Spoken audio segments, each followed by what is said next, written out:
প্রাচীন আরবের এক শহরের বুকে, যেখানে মরুভূমির তপ্ত বাতাস বাজারের অলিতে গলিতে ফিসফিস করে গল্প শোনাত, সেখানে বাস করত এক তরুণ সওদাগর, নাম তার খালিদ। তার দোকানটি জাঁকজমকপূর্ণ ছিল না ঠিকই, কিন্তু পুরো বাজারে তার নাম ছড়িয়েছিল একটি বিশেষ কারণে, আর তা হল তার অবিচল সততা। খালিদ যখন মুদ্রার স্তূপ নিয়ে বসত, তার নড়াচড়া ছিল ধীরস্থির। সে কেবল টাকাই গুনত না, সে যেন তার সততাকে ওজন করত। এক তপ্ত দুপুরে দামি পোশাক পরা এক ধনী পর্যটক খালিদের দোকানে এলেন। তিনি চাইলেন মরুভূমির সেরা সুগন্ধি লোবান। খালিদ তার সেরা জিনিসটাই দিল। পর্যটক মুগ্ধ হয়ে তাড়াহুড়ো করে রূপার মুদ্রায় ভরা একটি ভারী থলে দিয়ে দ্রুত চলে গেলেন। দিন শেষে যখন খালিদ হিসাব করতে বসল, হঠাৎ তার আঙুলগুলো থেমে গেল। থলিটি প্রয়োজনের চেয়ে অনেক বেশি ভারী। সে মুদ্রাগুলো ঢেলে গুনতে শুরু করল।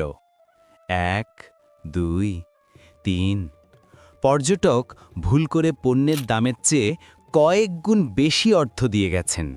মরুভূমির মরীচিকার মতোই ক্ষণকের জন্য তার মনে লোভের উদয় হল। এই বাড়তি টাকা দিয়ে তো জীবন বদলে ফেলা যায়, কে জানবে? পর্যটক তো এতক্ষণে বহুদূরে। কিন্তু তখনই খালিদের দৃষ্টি পড়ল অস্তগামী সূর্যের আলোয় জ্বলজ্বল করা মসজিদের গম্বুজের ওপর। তার মুরব্বীদের শেখানো কথা মনে পড়ে গেল, বাবা, প্রকৃত সম্পদ তোমার জমানো মুদ্রায় নয়, বরং তোমার গঠিত চরিত্রের মধ্যেই থাকে। এই বিবেকের ডাক তার লোভকে নিমিষেই মুছে দিল। সে জানত তাকে ওই পর্যটককে খুঁজে পেতেই হবে। খোঁজ নিয়ে জানা গেল পর্যটক আল আইন মরুদ্যানের পথে। দুদিনের কঠিন পথ, মরুভূমির হাড় কাঁপানো রাত আর তপ্ত দিন উপেক্ষা করে খালিদ ছুটল। সে অর্থের পেছনে ছুটছিল না, সে ছুটছিল নিজের সম্মান রক্ষা করতে। অবশেষে সে সেই কাফেলার দেখা পেল। পর্যটক অবাক হয়ে জিজ্ঞেস করলেন, হে তরুণ, এত কষ্ট করে এত দূর কেন এসেছ? খালিদ রূপার থলিটি বাড়িয়ে দিয়ে শান্ত কণ্ঠে বলল, জনাব, তাড়াহুড়োয় আপনি আমাকে বেশি দাম দিয়ে ফেলেছিলেন। যা আমার নয় তা আপনাকে ফিরিয়ে দিতেই আমি এসেছি। পর্যটক স্তব্ধ হয়ে গেলেন।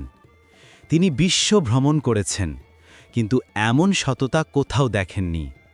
তিনি হেসে খালিদের হাতে স্বর্ণ মুদ্রায় ভরা আরেকটি থলে তুলে দিলেন। পর্যটক বললেন, এই রূপা তুমি রাখো, আর এই স্বর্ণ মুদ্রাও তোমার। আমি তোমার ভ্রমণের পুরস্কার দিচ্ছি না, আমি তোমার চরিত্রের ওপর বিনিয়োগ করছি। তোমার মতো মানুষেরাই একদিন পৃথিবীকে মহান করবে। খালিদ কেবল সম্পদ নিয়ে ফিরল না, সাথে নিয়ে এলো এক অমলিন সুনাম। তার এই গল্প আমাদের মনে করিয়ে দেয়, সোনা ফুরিয়ে যায়, পণ্য নষ্ট হয়ে যায়, কিন্তু সততার ওপর ভিত্তি করে গড়া নাম চিরকাল বেঁচে থাকে।